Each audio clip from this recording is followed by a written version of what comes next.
Protest से आए थे, गिरफ्तार कर लिया। प्रोटेस्ट से बहुत बच्चे, क्यों यहाँ से आप पकड़िएगा?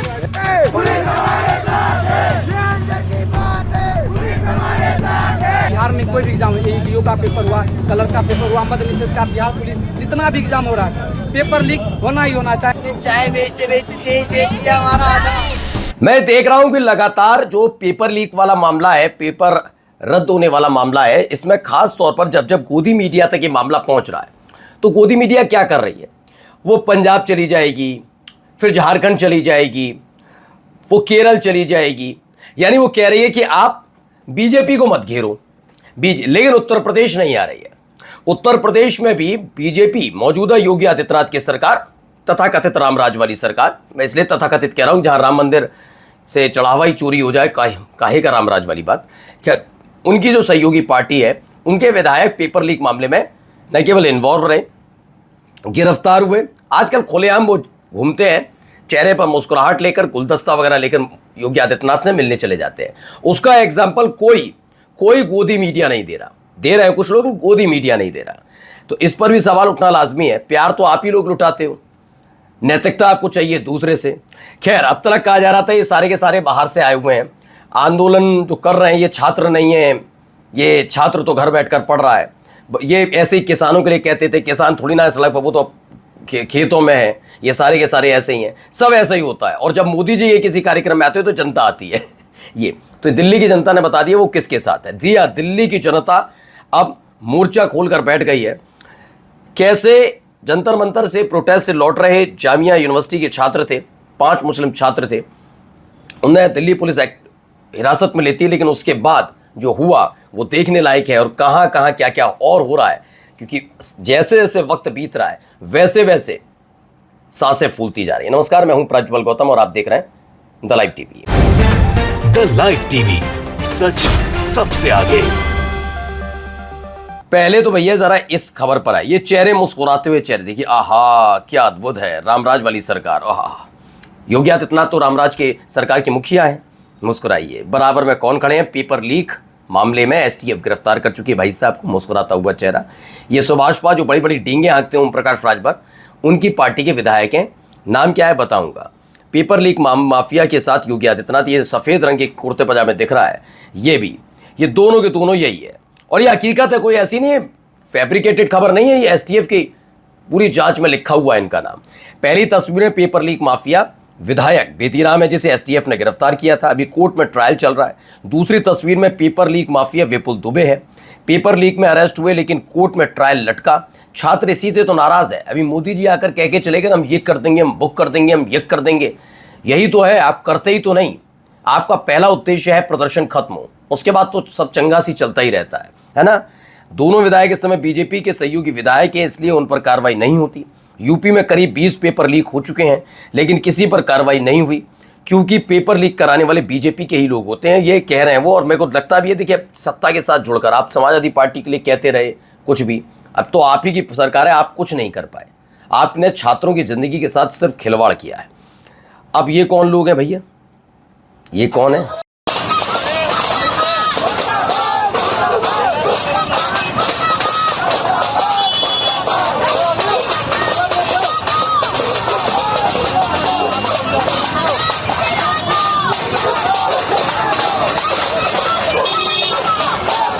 तो अब ये तस्वीर निकली। अब दिल्ली की आम जनता भी अपने अपने मोहल्ले में सड़क पर उतर चुकी है। आइए, वहां दिल्ली की जनता उतरी है, यहाँ अलग चल रहा है। पुलिस हमारे साथ है, ये अंदर की बात है। पुलिस हमारे साथ है, ये अंदर की बात है। पुलिस हमारे साथ है।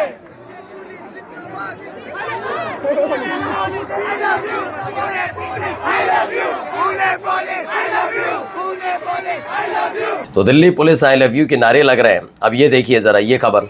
क्या पूछना है? क्या पूछना है? क्या हुआ बेटा? मीडिया हाँ? क्या हुआ? क्या हुआ? मेरे को तो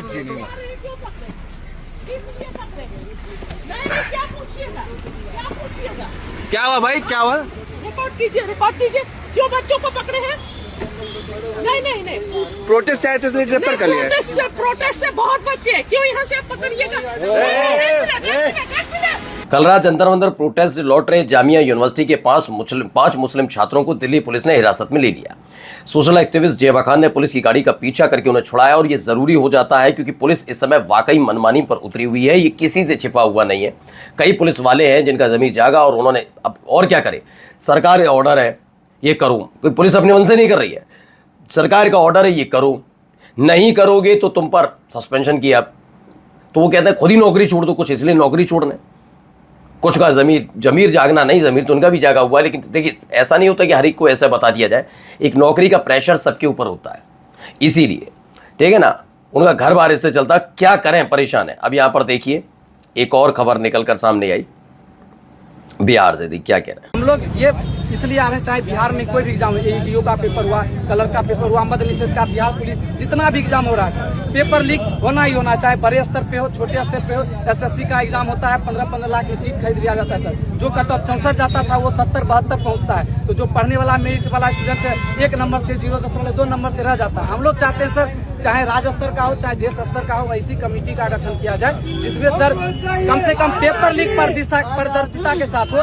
छात्रों पर अन्याय नहीं हो। हम लोग शांतिपूर्ण प्रोटेस्ट कर रहे हैं, डीएम साहब के भी ऑफिस वहाँ जाएंगे गेट पे, उनको जो है अपना लिखित में देंगे कि सर हमारी बातों को आगे बढ़ाइए और प्रोटेस्ट करके हम लोग शांतिपूर्ण चले जाएंगे। आप लोग बस शांतिपूर्ण करना चाहते हैं, आप लोग से अनुरोध है सर। लाठी एग्जाम दिए 6 महीना पहले 19 लाख बच्चा उसने एग्जाम दिया, अभी तक रिजल्ट नहीं आई है। आप लोग सहयोग कीजिए प्लीज सर, हम लोग सर जाने दीजिए डीएम। तो अगला प्रधानमंत्री चाहते हैं कि शादीशुदा होना चाहिए, वो मन की बात अपनी पत्नी के साथ करे, ये छात्रों की मांग है। अटपटी लगेगी लेकिन बात ये जेनजी है भाई, जेनजी है, ऐसे ही प्रदर्शन होते हैं। अच्छा, पुलिस वालों के पास भी इनकी बातों का काट नहीं है क्योंकि पारंपरिक तरीके के आंदोलनों में हम चलते रहे। जब आंदोलन बड़ा हुआ तो सत्ता के चाटुकार ये कहते रहे कि इसमें ये कनेक्शन वो कनेक्शन, और जब ये सामने खड़े होते तो जांच में कुछ निकल कर सामने आए थे। ये परेशान है, ये इस देश के इस नई पीढ़ी से इसलिए परेशान है, इनकी काट नहीं है ना। अब ये देखिए, लेकिन बीजेपी को मत देना, कभी भी मत देना। आप पता है कांग्रेस 70 साल तक क्यों राज करी और बीजेपी क्यों नहीं आया था? हमारे दादा दादी ने क्यों नहीं बीजेपी को कभी चूज किया 17 ईयर्स तक? अब जाके हमें पता चला है। कहते हैं कि चाय बेचने वाले को कभी वोट मत दो, वो देश बेच देगा। चाय बेचते बेचते देश बेच दिया हमारा आधा। अब देखिए ये इनका, आप देख, मैंने कहा ना, अब आप कह रहे अब पता लगाना कि 70 साल तक क्यों कांग्रेस रही, ये क्यों नहीं। मैं फिर कहता हूं, आप जाकर याद करिएगा अन्ना आंदोलन। अन्ना आंदोलन में कोई कांग्रेस ने भी छोड़ा नहीं था, रामदेव कैसे भागे थे, क्या करके भागे थे, सबको पता है। लेकिन आप ये देखिएगा कि वो आंदोलन जितना बड़ा हुआ था उस पर उतनी नैतिकताएं तय हुई थी, वहां उस समय इस्तीफे होते थे। ऐसी मैं आज बोलूंगा एक बहुत ढीठपना नहीं था कि हम नहीं देते, हम नहीं देते, हम नहीं देंगे तो नहीं देंगे, ऐसा नहीं था, ठीक है ना। ये तमाशे नहीं थे। आप कांग्रेस को 10 नहीं, 100 नहीं, 1000 नहीं, लाख नहीं, 50 लाख गालियां देते रहिए, लेकिन ये बात आपको माननी पड़ेगी।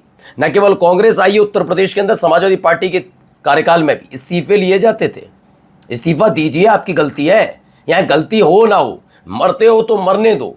रेल मंत्री का इस्तीफा नहीं होगा, कुछ भी कर लो नहीं होगा, ये ढीठपन कहलाया जाता है और ये ठीक नहीं है। लोकतंत्र के लिए इसे बेशर्मी कही जाती है। ये देखिए सोनम वांगचुक आए हैं फिर से।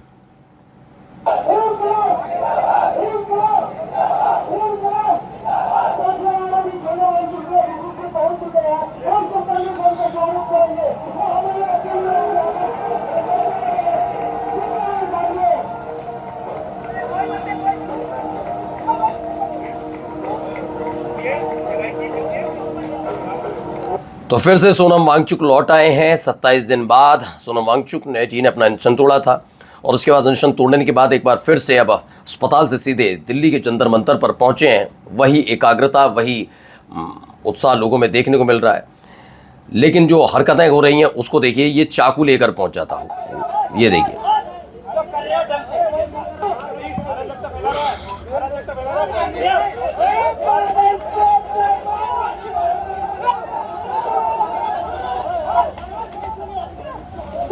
क्यों मार रहे हैं? आप सोच रहे हैं क्यों मार रहे हो यार, क्यों मार रहे हैं? ये धमकी दे रहा था और चाकू लेकर खड़ा है, देखिए। हाथ में सिगरेट नशेबाज मोदी जी के भक्त कहलाए जाते हैं क्या? बहुत पूछा जाता ना, बहुत कहते हैं कि जंतर मंतर पर पीछे बियर की बोतलें पड़ी हैं, बड़ी बातें कही थी। ये देख लीजिए, ऐसे भी हैं, नशेबाज भी हैं आपके मित्र। तो ये धमकी दे रहा था, उसके बाद इसे मारा पीटा गया है। ये धमकी दे रहा था बकायदा नाम लेकर। देखिए, जयपुर के पत्रिका गेट पर छात्रों के शांतिपूर्ण प्रदर्शन के दौरान देर रात 2:30 बजे चाकू लेकर पहुंचे एक युवक की छात्रों ने तगड़ी पिटाई कर दी और पकड़कर पुलिस के हवाले कर दिया। लेकिन इसकी एक और वीडियो निकल कर आई थी जिसमें ये छात्रों को धमकी दे रहा था, किस बात को लेकर? मोदी जी का नाम लेकर। जैसे याद है आपको, मोदी और योगी का नाम लेकर चलती ट्रेन में गोली बरसाई थी एक ने, अरे जो रेलवे पुलिस का जवान था। ये सारी मानसिकता वहीं से क्यों आ रही है? लेकिन जेनजी अगर कुछ कर देगा तो इस देश की गोदी मीडिया को वो लिंचिंग लगती है और ये सब क्या लगेगा, ये तो होता रहता है ना। आइए और दिखाते हैं, अभी तो बहुत खबरें भाई। ये देखिए, ये हरकतें देखिए।